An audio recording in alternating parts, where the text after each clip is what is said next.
Bonjour à toutes et à tous et bienvenue sur Pascal Aquarium Naturel, donc avec des trucs en moins mais d'autres qui vont arriver. Tous les aquas sont pas allumés. Aujourd'hui je vais vous parler de ce truc de ouf.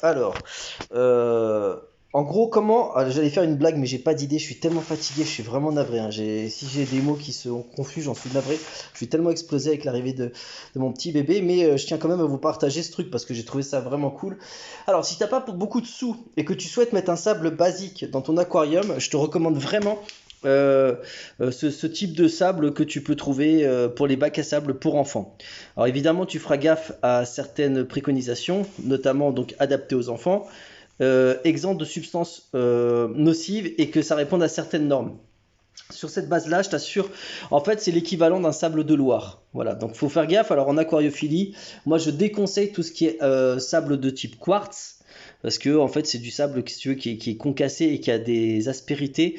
Ce qui veut dire que par exemple, si tu as des poissons rouges qui vont manger le sable au fond de ton aquarium, enfin tu sais, les poissons rouges sont des poissons qui sont plutôt de fond. Et par exemple, ils vont fréquemment avaler du gravier pour retourner et voir s'il y a mangé dedans ou pour tous les autres poissons de fond. Alors ça peut être choquant ce que j'ai dit quand j'ai dit poisson rouge peut être un poisson de fond. Alors j'ai pas dit que c'est un corydoras. Bon bref, c'est un autre débat, mais c'est des poissons qui occupent plutôt la base naturellement, je dirais médiane et basse plutôt qu'au-dessus, quoi qu'ils font un peu de tout, hein. Mais bon, bref, c'est de la carte. Voilà, je suis parti dans ce délire-là. En tout cas, voilà, je vais vous parler de ça. Voilà, si tu as des corydoras, des poissons de fond, on évite du quartz et on met du sable de Loire. Et là, bah écoute, là quand tu regardes, c'est vraiment du bon sable de Loire. Il est bien fin. Donc, à mon avis, en aquariophilie, ça m'étonnerait que les grosses marques, alors ce que je dis là, ça n'engage que moi, mais se prennent la tête à faire des sélections de sable extrêmement poussées. Enfin, je sais pas ce qu'ils peuvent avoir. Concrètement, je ne sais pas ce qu'un sable d'aquariophilie peut avoir de plus que par exemple ce sable-là. Certaines personnes utilisent, par exemple, le sable de Loire, d'aquariophilie, je parle hein, évidemment. Certaines personnes utilisent du sable de piscine. Moi j'aime bien, mais c'est pas mal hein, le sable de piscine aussi. Mais ça répond pas tout à fait aux mêmes critères, notamment au niveau des substances nocives. J'ai l'impression que il y a beaucoup plus de critères là, par exemple sur un sable de ce type. Voilà. Donc voilà, ce que je vous conseille donc c'était une petite astuce là. Et là par exemple pour ce sac de 25 kilos,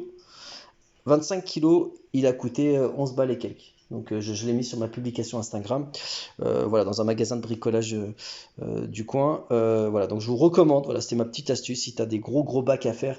Sinon, en sable de Loire, surtout en ce moment, hein, les prix sont tous ahurissants avec cette récession. Donc voilà, je vous transmets des bons plans là, comme pour les aquariums et là maintenant pour ce sable. Voilà, n'hésitez pas, il est vraiment cool, hein. Tu peux voir, il est fin et tout, il est méga fin, de très bonne qualité. Voilà, si ça vous intéresse, je vous montrerai ça dans d'autres vidéos comment ça fait. Vous n'êtes pas obligé de le laver, tu peux le laver un petit coup avant si tu veux, mais sinon c'est pas nécessaire.